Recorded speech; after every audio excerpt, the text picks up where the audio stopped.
What is up guys, Shattering here, and today we're doing a tutorial which has been requested for a lot of time now, but I couldn't make it because I had other projects in the meanwhile. Brace yourselves for the glass shattering tutorial. Now you might have noticed that I'm wearing my merch in a different form today. That's because I'm selling it. You can get yours in the link in the description. Like the material is so soft and stretchy and it's just so comfy to wear. I'll make more designs when I get the time for it, but now we're here for the tutorial. So I want to ask you to hit the subscribe button and drop your suggestions for tutorials in the comment section. I'll be sure to make them in the future. Now let's start with this. I already have a glass block here which we're going to shatter its hopes and dreams. Now, how do we actually do this? Well, as usual, there are two ways. Let's start with the first one, okay? I want to open up my mine-imator folder. Any version of mine-imator will do. Minecraft, and then you have this zip file. Right-click it, open with Winrar Archiver, or 7-zip, or anything that lets you open its contents. Open up Assets, Minecraft, Textures, and Particle, and you should have this particles.png image here. Drag it on your desktop.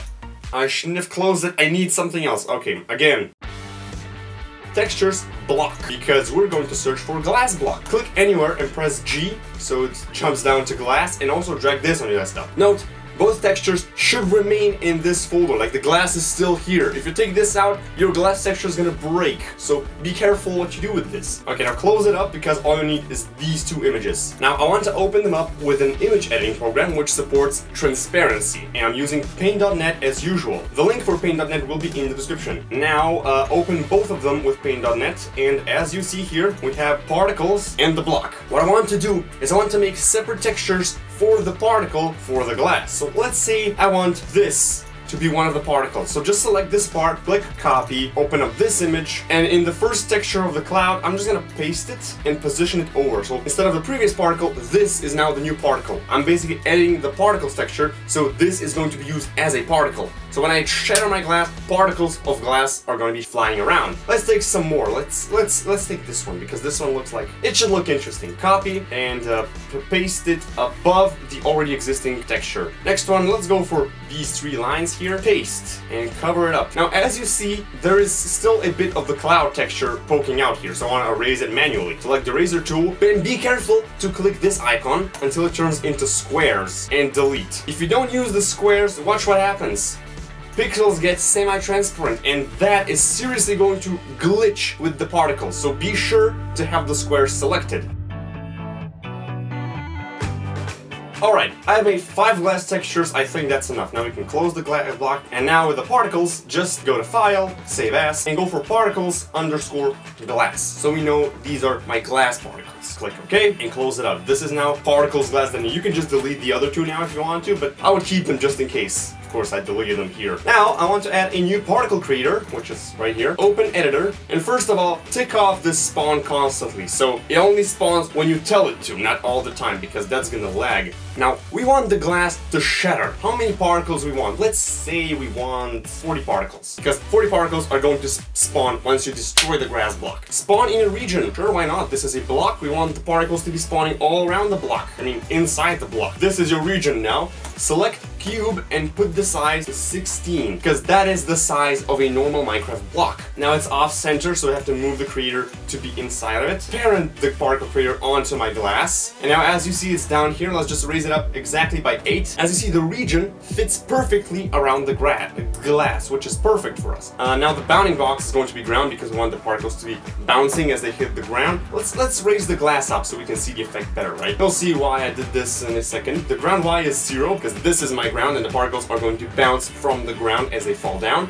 You can destroy the particles at a time after spawn. So let's say all the particles are going to disappear 3 seconds after being spawned. So we reduce the lag. So we don't want the particles to be staying on the ground forever because there's just extra things to render. So select the particle 1 and rename it to glass 1. So this is the first glass particle. As a texture here, I want to browse for a new image, particles glass. Open this up, and as you see, you should have your glass particles in here that we drew. Click on the first one because this is your one stationary particle. Let's do the speed. If you want to summon the particles, you can click S on your keyboard. This is how the particle currently looks like, and it's not really the best if I may say so. The speed is going to be -30 to 30. We're just telling it in which parameters we want the particles to be moving. So on the x-axis it could be from -30 to 30, same on the z-axis, but the y-axis is the height. So we don't want the particles to be going downwards. Let's say we only want them to go upwards and then burst down. Let's go with 0 to 50. So if I summon this now, if I summon the particles now, It goes outwards to -30 to +30,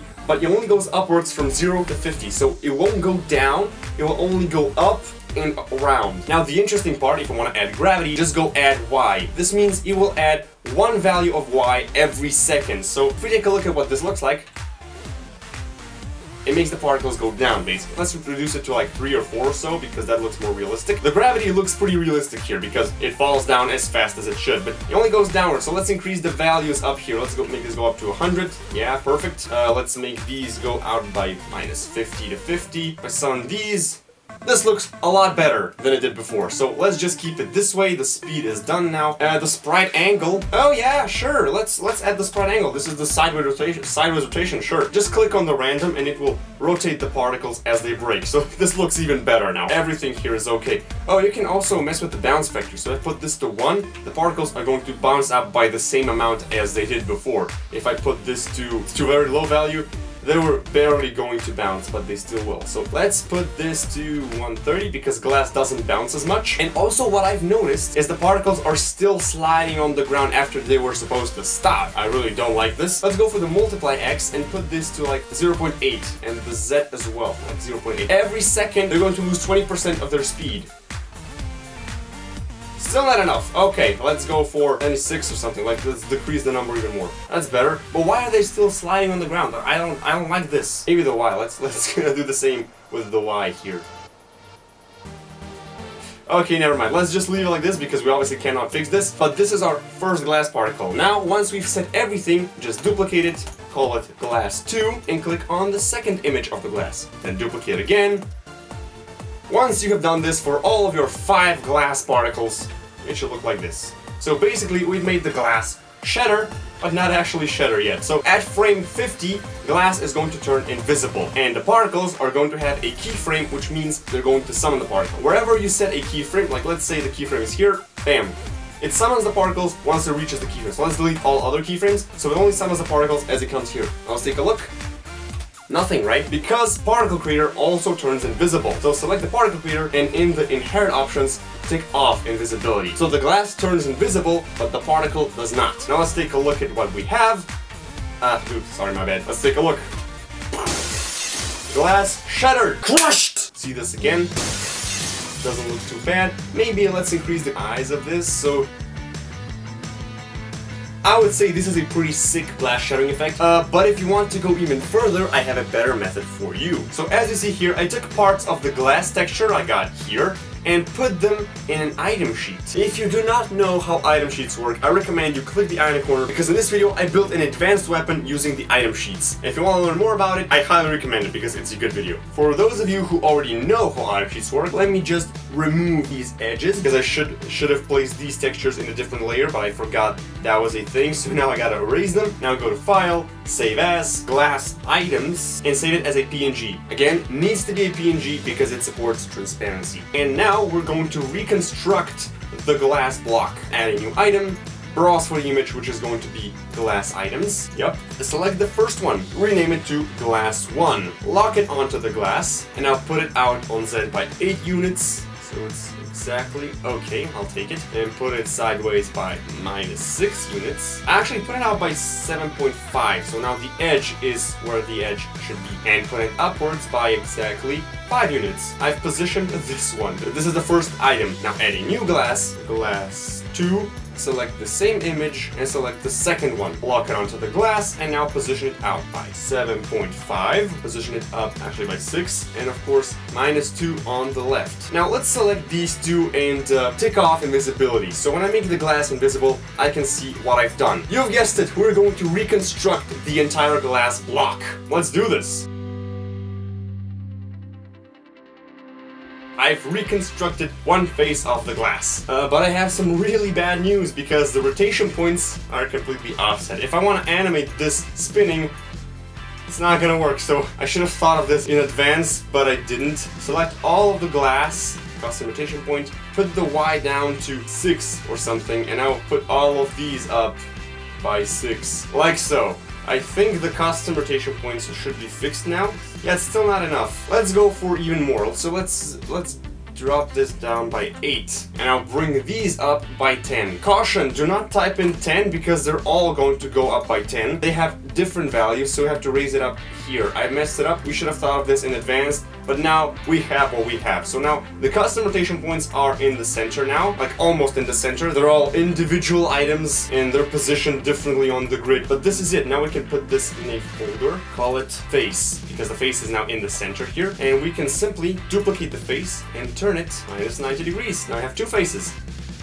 4 faces here, duplicate the face again, and put this up to 90. Oops, it was supposed to be minus 90. Down by minus 8 on the Z, raise it up by 8 on the Y. As you see, we've got some glitching going on here, so let's put this up by 8.02 or something. This face should go out on the Z by 0.2. So now it doesn't glitch. Like, yeah, there are some small bumps in the texture there because I didn't plan this well. We're going to skip the bottom part because we don't want it. Now, if you want to animate the particles shattering individually, there is nobody stopping you from doing that. So you can now animate each of the glass particle shattering out of its block. I obviously don't have enough time to animate the entire thing here, but I will give you a pro tip. If you do it like this, I mean, sure, the glass is shattering, but how are you gonna do the arcs? You can't ease the entire motion. Like, I want the particles to be flying in an arc, like the items. I want them to be going like, ooh, and falling down realistically. This particle, for example, I want to animate the particle going down, let's see, rotating and falling onto the ground somewhere here. Bam. Oh, I want it to go up first, like this, and now bam, bam. Oh, this doesn't look realistic. Let me ease the motion. So let's see. Yeah, this is definitely not realistic, you know what I mean? Here's a pro tip. Do not touch the Y value. Just animate it spinning and going outwards. Select the item, put it in a folder. Now this folder is going to serve as gravity or something. Just name it so you know what it is. Now set the first keyframe and the last keyframe, and in the middle, raise it up. So basically, this folder only has the Y value. Watch the values here. Only has the Y. This is the first frame, this is the 11th frame, and this is the 23rd frame. It only has the Y value, while the item here is linear and has rotation and motion all by itself. So now if we ease the Y motion, watch what happens. This is a nice arc. Okay, let's make it a bit faster because gravity doesn't work this way.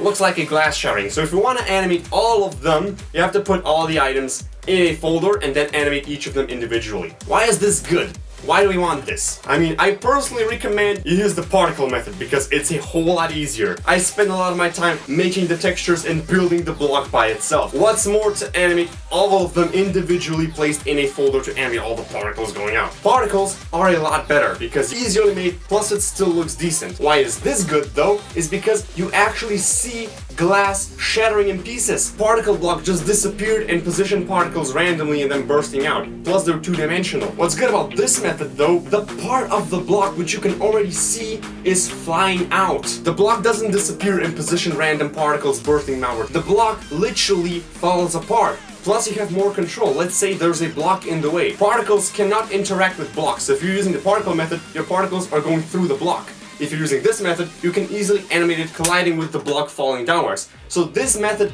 is a lot more realistic if you ask me, but it's also a lot harder to make. So the particle method is a lot easier and I do recommend it, but if you are a perfectionist doing an important project, you should use the second method, definitely. It's going to be worth your time. So that was it, a glass shattering tutorial, 2 methods. But yeah, thank you for watching. If you liked the video, let me know by dropping a like on it. Now you should also follow my social media because there's a very special project coming out and it's called Divided 4. Ladies and gentlemen, in 1 month, Divided 4 is coming out. And if you want updates on it, I suggest you follow my social media. That's it for me. Thank you for watching and stay sharp.